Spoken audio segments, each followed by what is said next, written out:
Hello, ladies and gentlemen.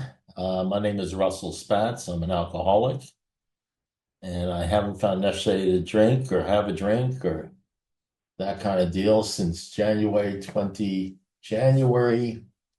Hold on, give me a second here. January. Sheldon, how long, when did I have my last drink? Does anybody remember? It was 1981, January, I think it was January 25th, not 25th, 1980. Yes, thank you very much. The fact that I can't remember my sobriety date does not bode well for you guys. It really doesn't. It's unfortunate that you find yourself in this situation, but for whatever reason, they asked me to share. I'm going to be okay because I'm old and it doesn't matter anymore for me. It's over for me. Save yourselves. So I'm going to do the best I can with this deal. So I've been sober, I guess, I'm in my 45th year of sobriety.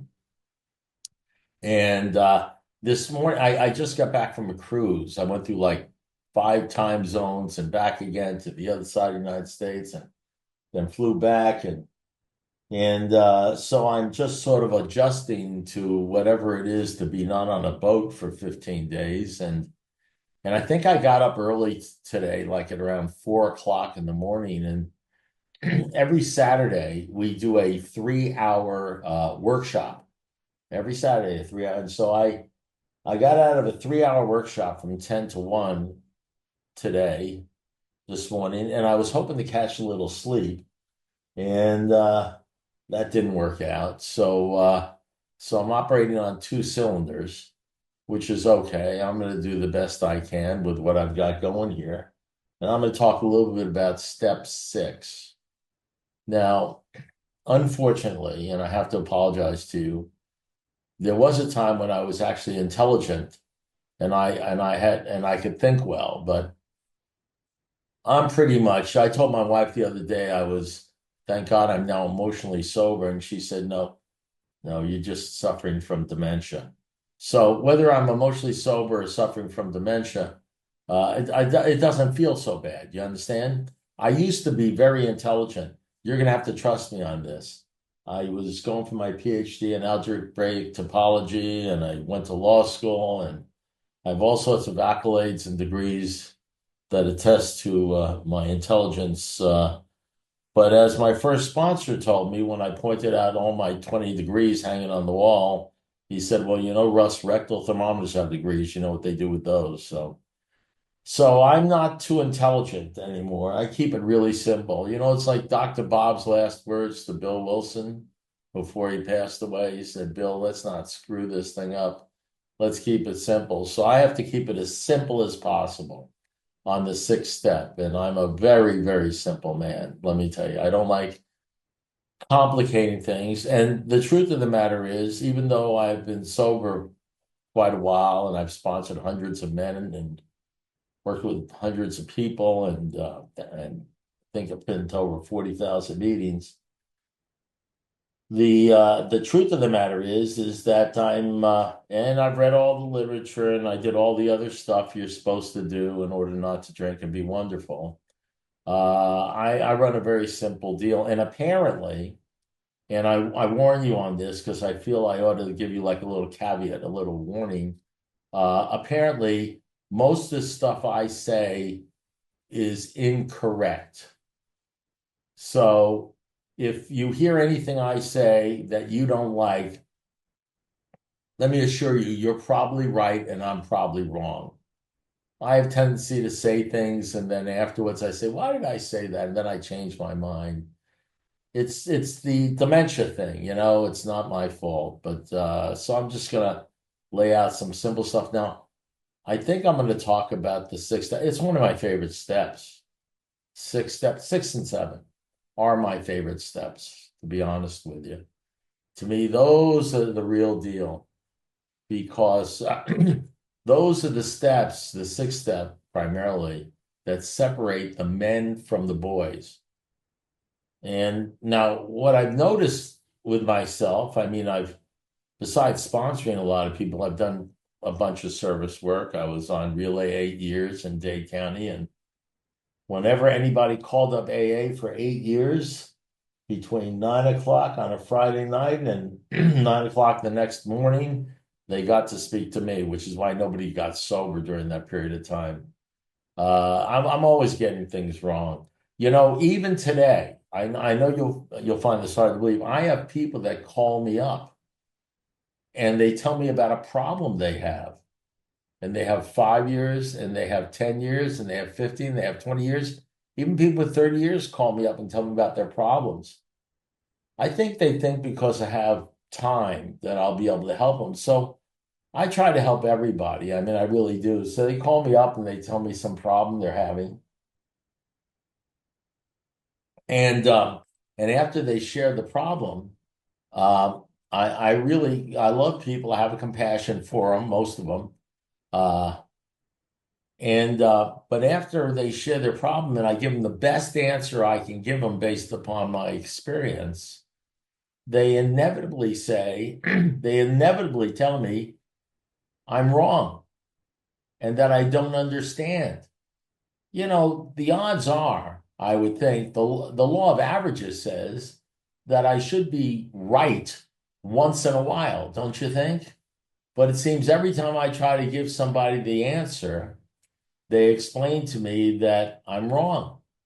So I'm not sure whether I can answer any questions. But if I do answer questions and you think I'm wrong, I probably am. I don't like arguing, you know what I mean?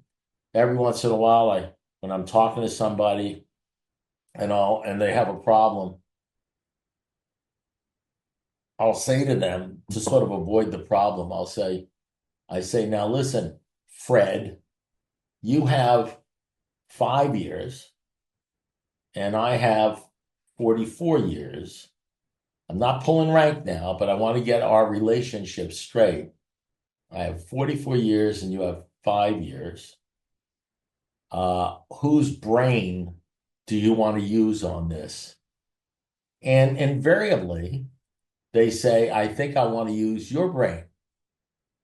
And so I'll give them the answer, and then they start arguing with me. I said, whoa, I thought we were using my brain, not your brain, because I want to avoid arguing with people. I try to do the best I can. I don't know why I asked myself, why did you call me? Why did you call me? You should have called somebody else. So let's start off with the sixth step, the step that separates the men from the boys. You guys ever look at that deal? In the 12 and 12, there's a line somewhere in the 12 and 12. Have you guys ever read this line where it says, as most psychiatrists have found that alcoholics have childlike emotions and are emotionally sensitive. Did you ever read that in the 12 and 12? It says that alcoholics have childlike or childish emotions and are emotionally sensitive, like children, that we're like children. I'm not, of course, talking about you guys. I can sort of, by just being around you guys and looking at you, I can tell that you are of the more spiritual, mature alcoholics, I'm not talking about you. I'm talking about most of the guys I run into that we are childish and have childlike emotions. We get depressed, we get anxious, we become thumb-sucking crybabies. We like to complain about things. We complain about the world and how we're treated. We're selfish. All we do is think about ourselves. We don't really care about other people. We're focused always on the worldly clamors and the world around us. We're basically, we have a lot of surface sobriety, nothing really deep or anything like that. And I can attest to that because I'm one of those guys.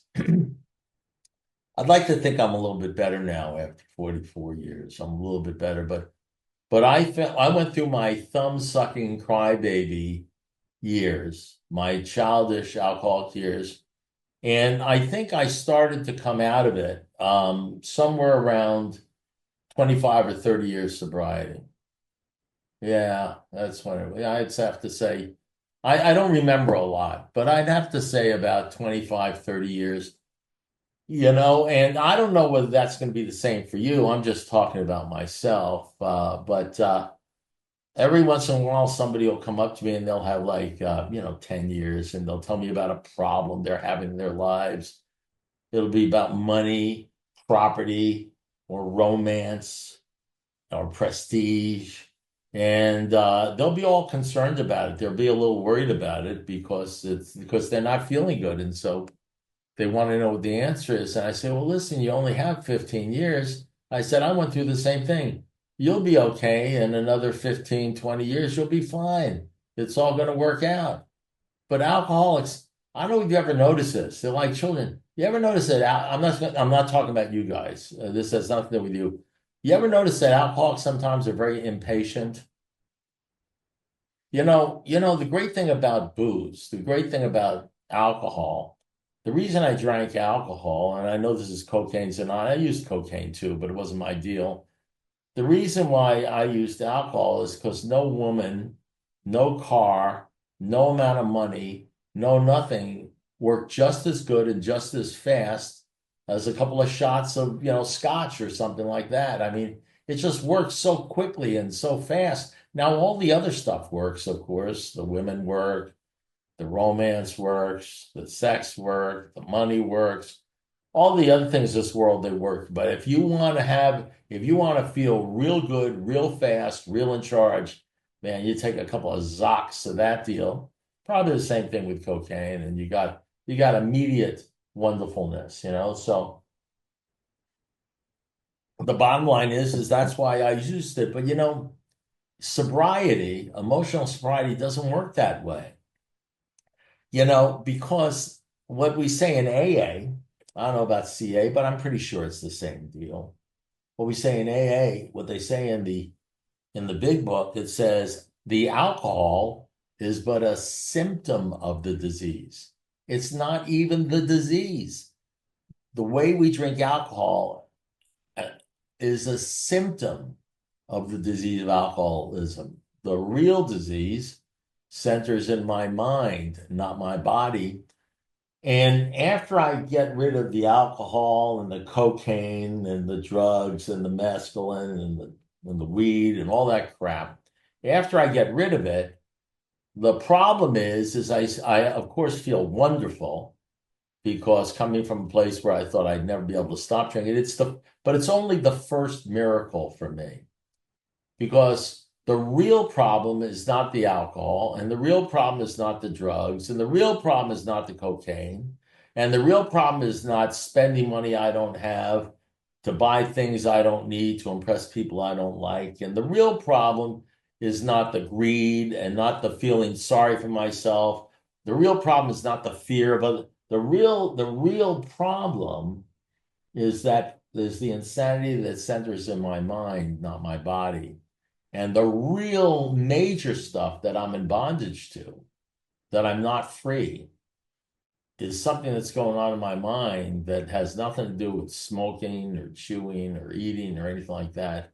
It has to do with things I've thought about myself and who I am and what I am and my attitudes that I've had ever since I was 3 years old.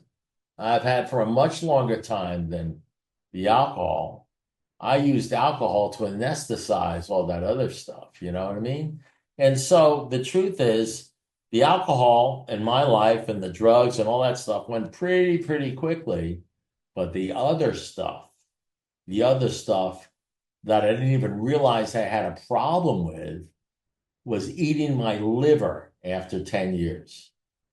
And that's one of the reasons why I see so many people never make it to 15, 20 years.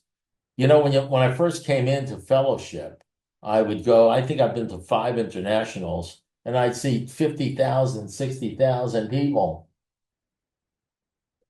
And they're all sober. And I see all these people that are sober and they'd have all these birthday parties and everything. I said, man, this thing really works. But you know what the problem is? The problem is, now looking back, they say hindsight is 2020. And I look back and I see a lot of people with 1 year and 5 years and 10 years and, 15 years, 20 years. But I look back at how many people I see at meetings that have 30, 40 years and things like that. And let me tell you something, they're about as rare as hen's teeth. There's like nobody around.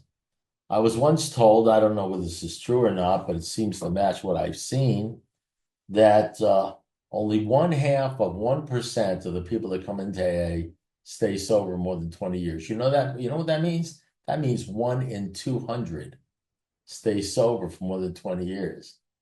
That means statistically, if I can go to a room and I'm speaking to 200 people, 20 years from now, there'll be only one of those guys that'll be sober. And the interesting thing about that deal is I get many calls from people that have over 20 years and they're not happy with their sobriety. We have a line in the big book where it says here and there once in a while, a former drinker says they feel better, are better, not even thinking about drinking. It says we laugh at such Sally. Soon he'll play the old game again because he's not happy with his sobriety. So soon he'll know loneliness as few do. He'll be at the jumping off place. There's many, many, many people that come to AA and get sober for a year, 2 years, 5 years, 20 years, and then end up drinking again. There's many people that come into Alcoholics Anonymous or come into recovery, any type of recovery, and stay sober and are relatively okay for a long period of time. And then all of a sudden they're not okay. And I'm not talking about people that are not okay that stop going to meetings. I mean, I know people that go to meetings and sponsor people and do step series, and down the road they end up drinking and drugging again. Because for some reason, they stop going. A lot of them stop going to meetings, but many of them don't. And the real question is, we used to think that the reason people drink is because they stop going to meetings. That's one component. But the real question is, why do people stop going to meetings? And the people stop going to meetings. Well, why did Bill Wilson at 19 years start using LSD to feel better? That happens a lot in AA and NA and different places. I had a very good friend who had 11 years and he started not feeling well. He got a little depressed and he went to a psychiatrist. He started using Xanax. Xanax was the miracle drug at that time. And within 2 or 3 years, he was drinking again. I don't know what the miracle drug is now.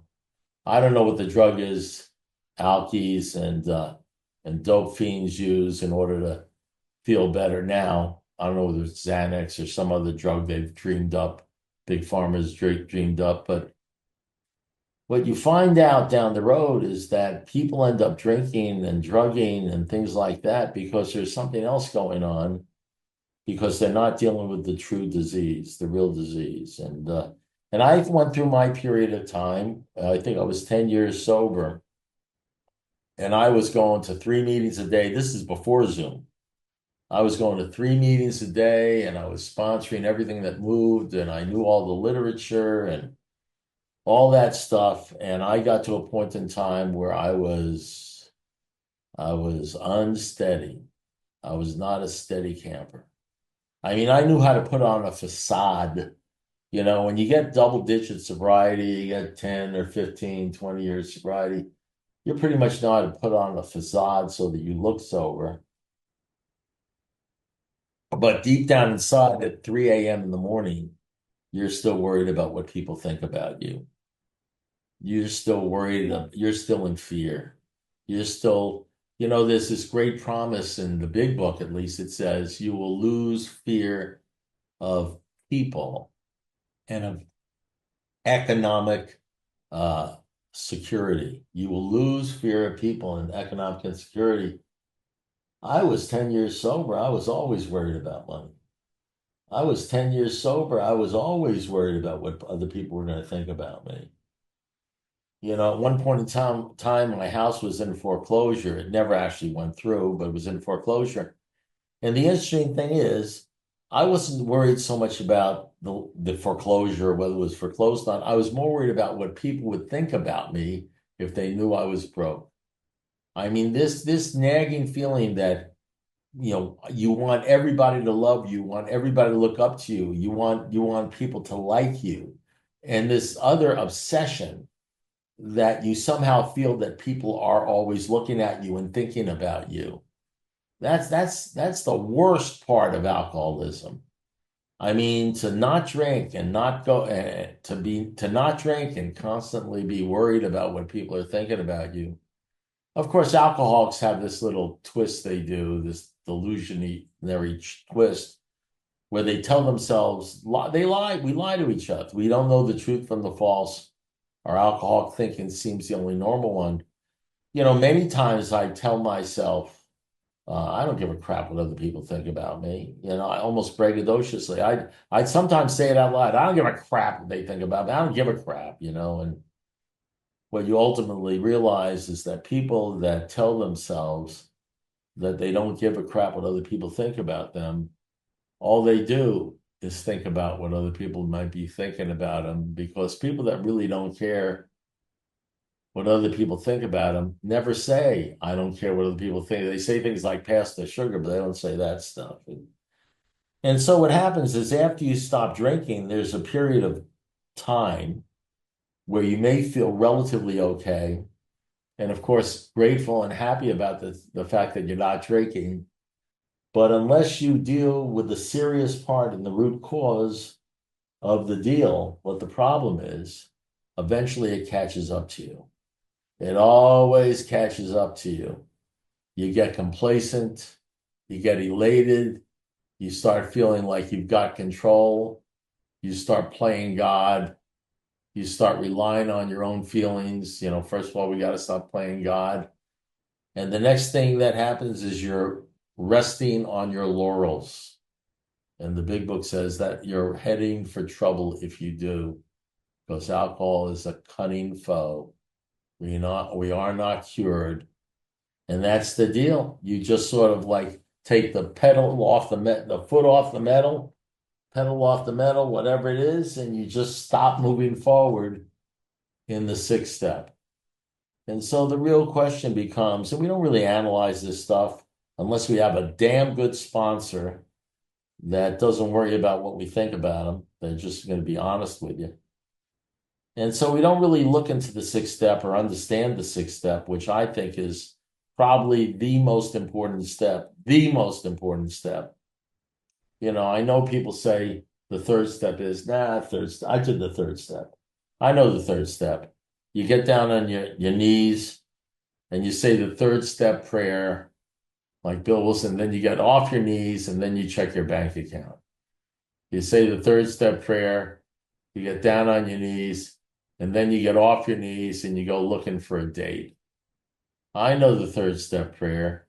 You get down on your knees, you say the prayer, you get off your knees, and then you start looking for a new job. The truth of the matter is that God's got to be the central factor of your life. God is everything or he's nothing. He's the one. The bottom line is your real reliance has to be on God. He's the one who will give you whatever you need, and he'll even show you how to create the fellowship you crave. And the truth of the matter is after we get sober, most people in Alcoholics Anonymous, including myself, spend 12 hours a day thinking about how to be successful, thinking about how to make more money, thinking about how to get another job, thinking about how to get laid, thinking about pleasures, seeking the pleasures of life, thinking about the things of life, thinking about the worldly clamors. You know what Bill Wilson said? He said he needed and he wanted God, and God came, but soon worldly clamors, mostly within himself, blotted out the presence of God. And then he says, how blind I had been. Most people are blind to the fact that they have no relationship with God. They don't even know who God is. It's like a punchline. They got an imaginary God. They have imaginary sobriety. As a matter of fact, they go to meetings. If somebody talks about God, they don't even want to hear it. They don't want to hear about that God thing, Sandy Beach. And Chuck Chamberlain said every problem that an alcoholic has is because of separation from God. And every solution to every problem you might have is connection with God. And the one thing you can be sure that you're not going to hear a lot of at an AA meeting is about God and relationship with God. You'll even have people come up to you and tell you, we don't talk about that stuff. You're scaring away newcomers. But in the old days, the first 4 years of Alcoholics Anonymous, the whole thing was just about God. So the sixth step, at least in the 12 and 12, if you read it, if that's one of the books you read, it not only says this is the step that separates the men from the boys, it doesn't say that about the third step. It doesn't say that about the 11th step or the fourth step. It says in the sixth step, this is the step that separates the men from the boys. And then it says this, the man or the woman who is actually seriously trying to work on the sixth step is trying to grow in the image and likeness of God. And so the problem is, think about that. What does that mean, the image and likeness of God? I mean, I have a lot of people say they believe in God. Oh, I believe in God. And I said, well, you believe in the concept of God. You believe there's some God out there, right? You believe in the concept of God. And I'll say, but do you believe God? Do you believe God? And they look at me and they say, I don't understand. What's the question? I said, the question's simple. You say you believe in God. You believe in the concept of God. You believe there's a God. You're not an atheist. Okay, I got that. But do you believe God? And they'll look at me quizzically and they'll say, I don't understand what you're talking about. Well, if you have a relationship with God and you believe God, then you should believe God. So do you believe him? And he said, I don't know. And I said, the reason why you can't tell me you believe God is because you know nothing about God, because you don't really have God. You have like some sort of thing, some sort of nebulous sort of thing out there. It's like to have a relationship. Like I have a relationship with, let's see, I have a relationship with Brian. I have a relationship with Chrissy. I have a relationship with Cindy. I have a relationship with Judy, David. I have a relationship with all these Bassie. I have a relationship with a lot of these people here. You know why? Because I know them. If you say and you say, if you tell me something about Cindy, I say that's not the Cindy I know. That's no, I'm telling you, that's not Cindy. I don't know who told you that's not Cindy. I know Cindy. I know Cindy. I have a relationship with Cindy. I hang out with Cindy. I've been talking to Cindy. I have a real relationship with Cindy. I know how she talks. I know how she feels. I know what she's about and everything. That's not Cindy because I have a relationship with Cindy. I don't have a relationship with my Ford truck. I don't have a relationship with, my TV set. I have to have a relationship with a real person, with a personality, a person I know how they feel, I know what they want me to do, because my big book says the one thing I have to do is I have to give my life over to God. I don't even worry about the will part. The will part, that just waters it down. What it says is you make a decision to give your life to God. It says when you wake up in the morning, you ask God to direct your thinking.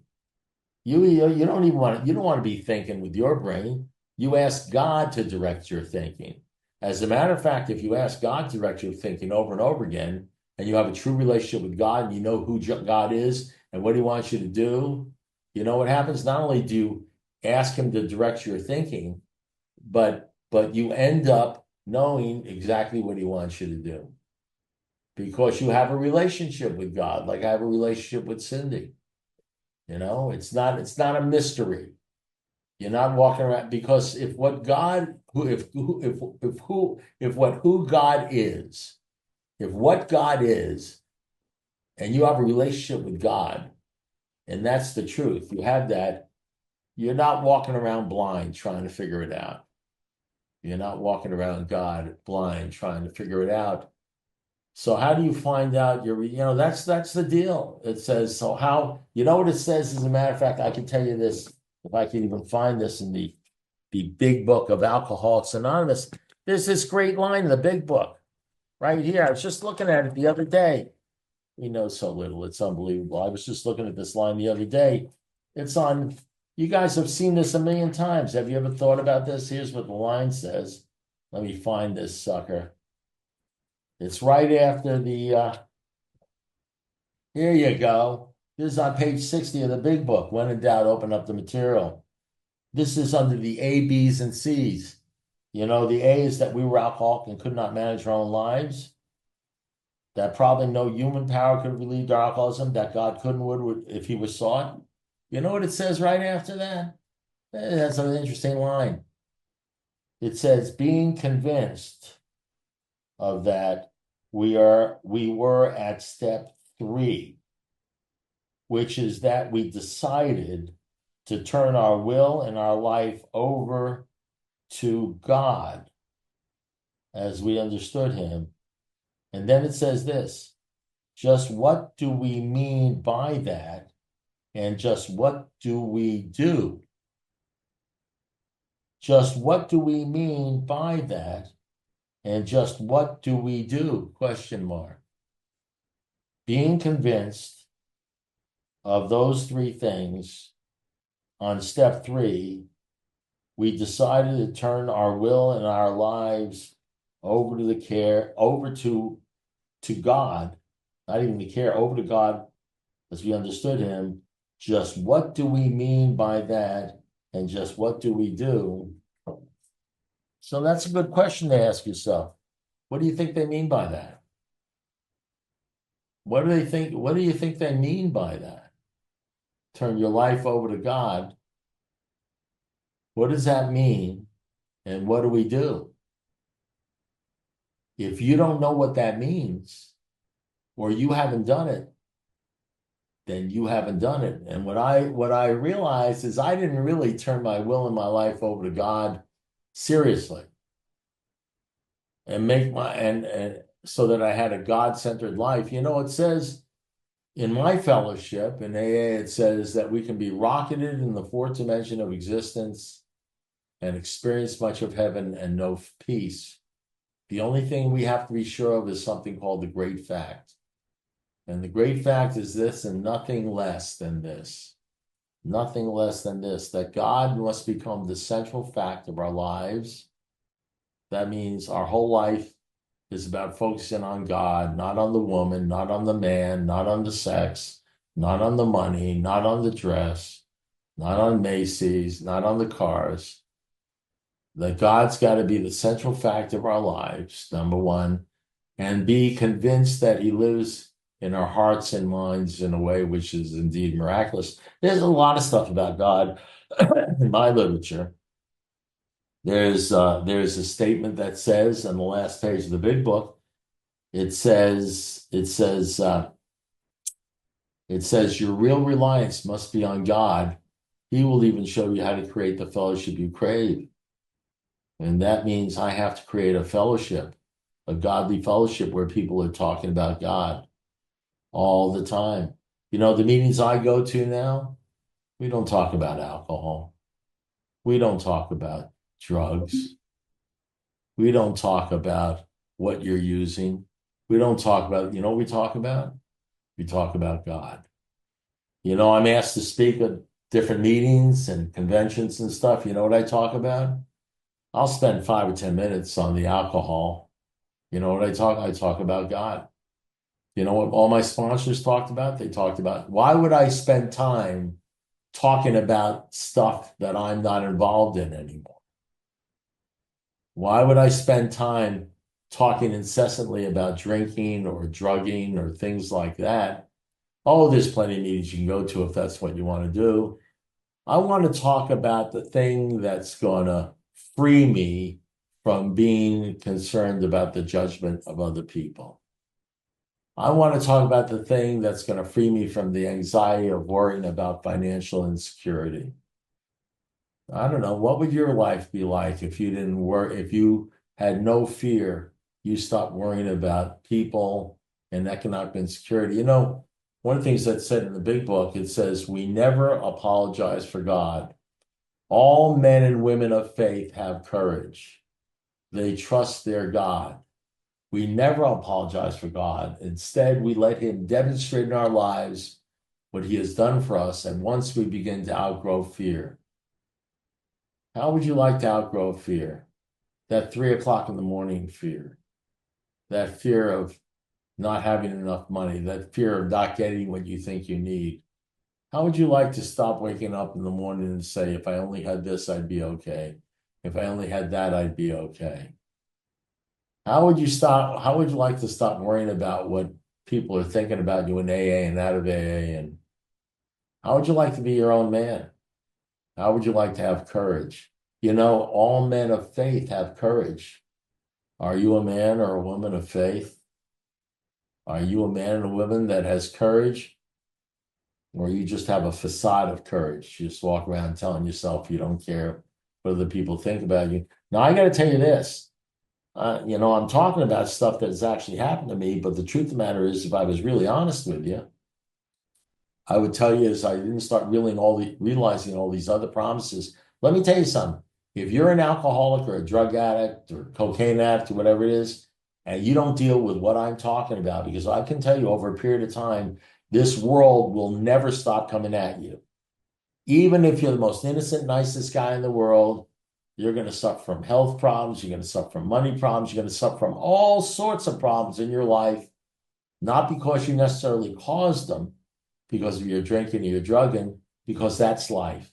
We're not in the Garden of Eden here. The bills are still going to come in. The people are still going to betray you. People are still going to die. Bad stuff is going to happen. And over a period of time, you're going to be tested and tested and tested. And I'm still tested. I'm going to be 76 tomorrow, and I'm still tested.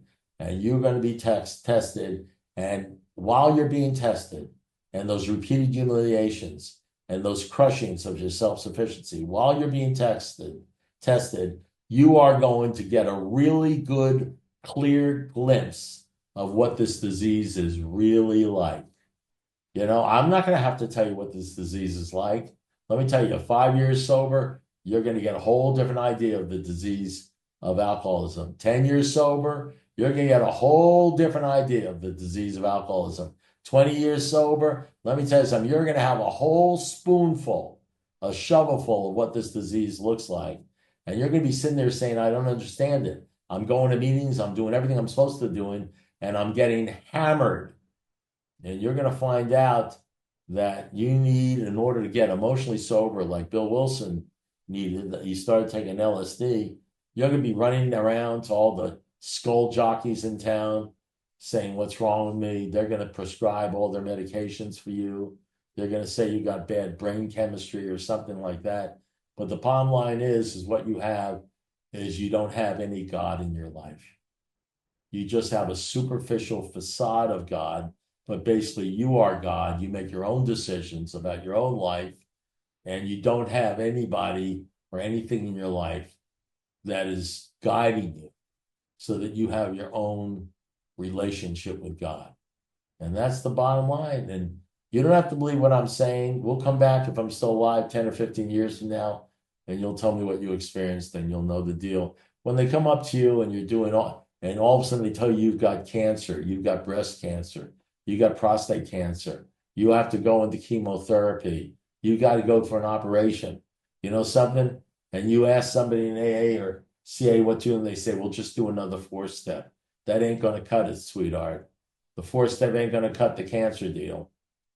When you're sitting there in your hospital bed, or you're sitting there and somebody else that you love is dying and there's nothing you can do, the 4-step ain't going to cut it for you.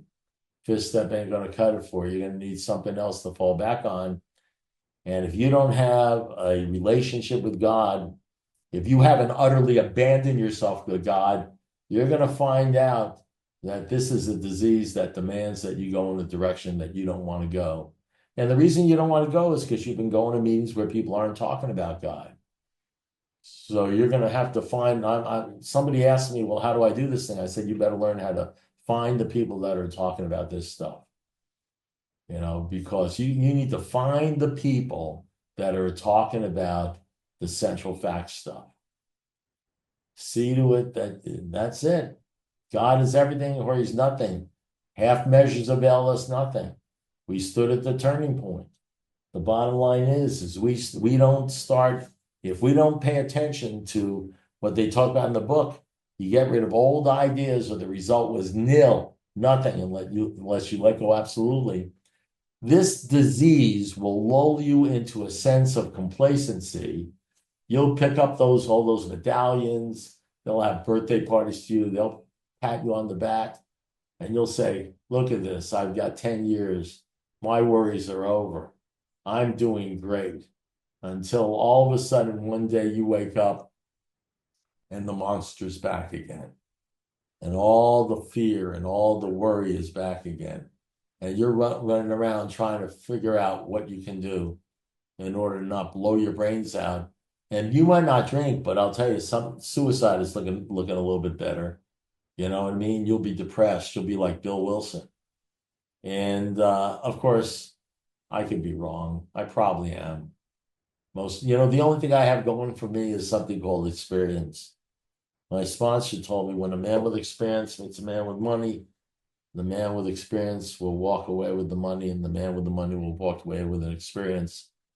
The one thing I guess I have is I have the hindsight of seeing what happens to most people in Alcoholics Anonymous that don't get serious about this thing. Well, I've spoken for about 50 minutes. I think I said something. I don't know what I said. Don't ask me to repeat it.